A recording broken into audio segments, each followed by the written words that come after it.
రైతులకు మేలు చేకూర్చే లక్ష్యంతో గత బీఆర్ఎస్ ప్రభుత్వ హయాంలో మాజీ మంత్రి ఎమ్మెల్యే హరీష్ రావు కృషి ఫలితంగానే నర్మెటలో ఫామ్ ఆయిల్ ఫ్యాక్టరీ ఏర్పాటు జరిగిందని జెడ్పీ మాజీ vice chairman Ragula Sarayya, society chairman Kola Ramesh Goud, sarpanch Sanadula Balapochaiah తెలిపారు.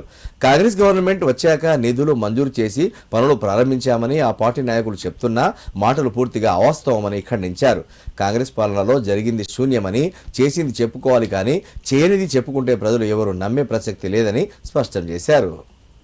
నిన్నటి రోజున కాంగ్రెస్ నాయకులు మాజీ మంత్రి హరీష్ రావు ఫ్లెక్సీని దహనం చేసి హరీష్ రావుపై చేసిన అనుచిత వ్యాఖ్యలను బీఆర్ఎస్ పార్టీ నాయకులు ఖండించారు. ఈ నేపథ్యంలో సిద్దిపేట జిల్లా నంగునూరు మండల కేంద్రంలోని ఓ ఫంక్షన్ హాల్లో ఏర్పాటు చేసిన మీడియా సమావేశంలో వారు మాట్లాడారు. మండల కాంగ్రెస్ నాయకులు పూర్తిగా అవగాహన రాహిత్యంతో మాట్లాడడం సరైన విధానం కాదని అన్నారు.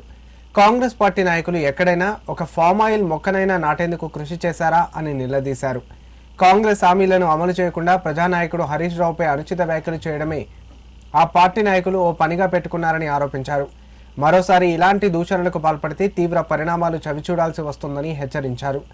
కార్యక్రమంలో నాయకులు రమేష్, కనకయ్య, ఉల్లి మల్లయ్య, భిక్షపతి నాయక్, రాజేందర్, కృష్ణ తదితరులు పాల్గొన్నారు.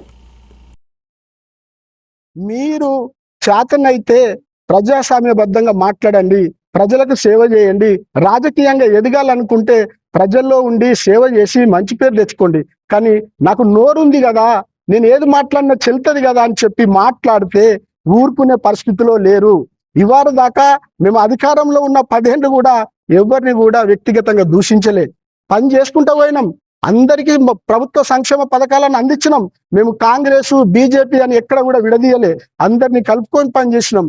ప్రజాస్వామ్య పద్ధతిలో మాట్లాడినాం, ప్రజాస్వామ్య పద్ధతిలో నడుచుకున్నాం. కానీ ఈ రోజు సభ్య సమాజం తలదించుకునే విధంగా ఒక సీనియర్ నాయకులు, ఒక ప్రతిపక్ష ఫ్లోర్ లీడర్ హరీష్ రావు గారిని పట్టుకొని బూతులు మాట్లాడడం సమంజసమా? సిగ్గుచేటు, తలదించుకుంటారు. ఇలాంటి నాయకులను చూస్తే ఏమన్నా బుద్ధి ఉండాలి, జ్ఞానం ఉండాలి. ఇలాంటి మాటలు మాట్లాడేటప్పుడు, బూతులు మాట్లాడేటప్పుడు నేను ఇచ్చే సందేశం సమాజానికి మంచిదా చెడ్డదని ఒకసారి ఆలోచన చేయాలి. కొందరు కాంగ్రెస్ నాయకులు చేసిన అనుచిత వ్యాఖ్యలను మేము తీవ్రంగా ఖండిస్తూ ఉన్నాము. అలాగే ఫ్లెక్సీ కూడా దహనం చేశారు, దాన్ని కూడా తీవ్రంగా ఖండిస్తూ ఉన్నాము. మరి మొన్న హరీష్ రావు గారు ఫ్యాక్టరీకి పోయి సందర్శించినంత మాత్రాన ఆయన పైన క్రిమినల్ కేసు చేయాలని కొందరు అంటా ఉన్నారు. మరి అంతకంటే ముందు కూడా కాంగ్రెస్ మంత్రులు కూడా, ఎమ్మెల్యేలు కూడా వచ్చి మీటింగ్ పెట్టారు. మరి అది వాళ్ళ పార్టీ కార్యాలయమా? మరి ఈరోజు హరీష్ రావు గారిని అంటున్నారు. మరి ఆ విషయం వాళ్ళకు కూడా వర్తిస్తుందనే జ్ఞానం లేకుండా మాట్లాడుతూ ఉన్నారు. ఇప్పుడు వీళ్ళు ఏమంటున్నారు? 300 కోట్ల ఫ్యాక్టరీ 2 సంవత్సరాల కట్టినామంటున్నారు. వీళ్ళ ప్రభుత్వం వచ్చిన తర్వాత కాంగ్రెస్ ప్రభుత్వము ఇందిరమ్మ ఇల్లాని శాంక్షన్ చేసిర్రు. 5 లక్షల ఇందిరమ్మ ఇల్లే 2 సంవత్సరాల కట్టలేని దద్దమ్మలు 300 ఫ్యాక్టరీని 2 సంవత్సరాల కంపెనీని తయారు చేసామని చెప్పుకోవడానికి మీకు కదా సిగ్గుపడాలి, మీకు కదా సిగ్గుండాలి. కానీ ఇకనైనా నోరు అదుపులో పెట్టుకొని మాట్లాడండి. ఊరుకునే పరిస్థితి లేదు. మా బాస్ ఎప్పుడైనా ఒక అవకాశం ఇస్తే మేము కూడా మీకంటే ఎక్కువ మాట్లాడతాం. కానీ మేము విఘ్నతగా ఉండి వస్తున్నాము. ఇకనైనా ముందుగా జాగ్రత్తగా ఉండాలని కాంగ్రెస్ పార్టీ కార్యకర్తలను హెచ్చరిస్తా ఉన్నాము.